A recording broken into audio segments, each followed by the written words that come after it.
Everyone, good morning, welcome back to my YouTube channel. কেমন আছেন সবাই?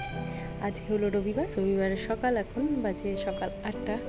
চলুন আজকে যাবো একটু ঘুরতে, আর আপনাদেরকেও সঙ্গে করে নিয়ে যাব। তো দেখতে থাকুন ভিডিওটা, আর কেমন লাগছে জানাবেন, আর সবাই পাশে থাকবেন, চ্যানেলটা সাবস্ক্রাইব করে দেবেন। এখন রেডি হয়ে নিয়েছি, আর সাথে হেলমেটটাকেও নিয়েছি, কারণ হেলমেটটা তো লাগবে, বাইরে যেতে গেলেই লাগবে।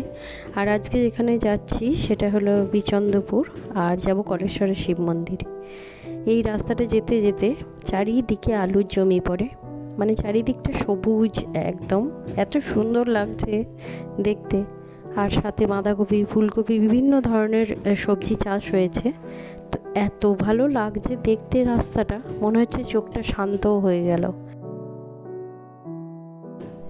আজকে প্রথমেই যেখানে যাচ্ছি কলেশ্বরের শিব মন্দির, সেই শিব মন্দিরটা আমার যাওয়ার বেশ কিছুদিন থেকে ইচ্ছে ছিল যে একটু যাব।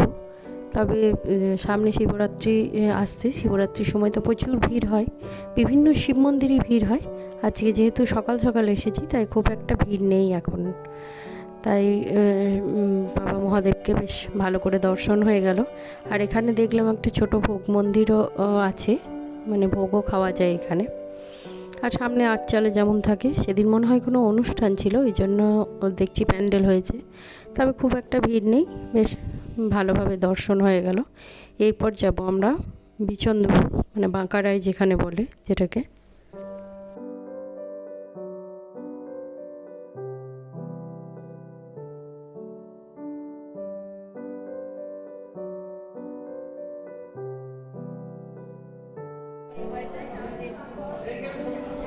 আর এই যে এখন এসে গেছি বাঁকারায়, বিচন্দ্রপুর বাঁকারায়।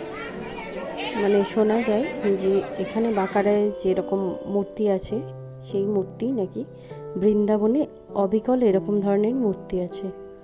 তো সামনে একটু বসলাম আটচালার মধ্যে, বসে কিছুক্ষণ ধরে বেশ শান্তি লাগলো।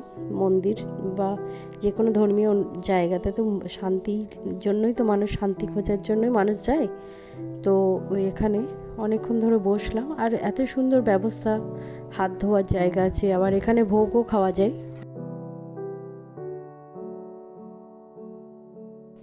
আর এই বিচন্দ্রপুর বাঁকারায় মন্দিরের সামনে দু একটা দোকান আছে, অনেক কিছুই পাওয়া যায় সেখানে। আর তার পাশে আরও একটা মন্দির আছে, কিন্তু সব জায়গাতেও ভিডিও করা অ্যালাউড না। আর এই বাঁকারায় থেকে কিছুটা এসেই ইস্কন করা আছে, মায়াপুর ইস্কনের অনেকটা আদলে, সুন্দর, বেশ সুন্দর, অনেকটা জায়গা নিয়ে যে ইস্কন মঠ করা আছে। আর এখানেও ভোগ খাওয়ার ব্যবস্থা আছে, সাথে তো সর্বক্ষণই হরিনাম হতে থাকে, প্রচণ্ড শান্তি লাগে। আর এই আশেপাশের দোকানগুলোতে বিভিন্ন কিছু পাওয়া যায়, ঠাকুরের মূর্তি, অগ্র, চন্দন, গুঁড়ো চন্দন, বিভিন্ন ধরনের সব কিছুই পাওয়া যায় ঠাকুরের। আর এই যে মন্দিরের বাইরেটা এটা, আর ভিতরটা তো অনেক সুন্দর, অনেক সুন্দর, প্রচণ্ড সুন্দর ভিতরটা। বাইরেও অনেক বসার জায়গা করা আছে, খুব সুন্দর লাগছে বসে থাকতে। আমি তো অনেকক্ষণ বসেছিলাম। তো এইভাবে সারাটা দিন আমাদের এত সুন্দরভাবে কাটলো আজকে। তার মাঝে একটু এখানে খুব ভালো ডালপুরি পাওয়া যায়, সেই ডালপুরিও খেয়ে নিয়েছি।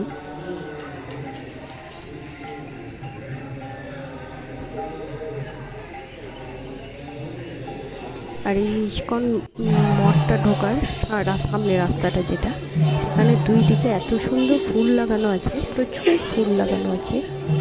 আর দেয়ালের মধ্যে সমস্ত সময় যে সময়ে আরতি, ভোগ, সমস্ত কিছু হয় সেটা দেওয়াও আছে।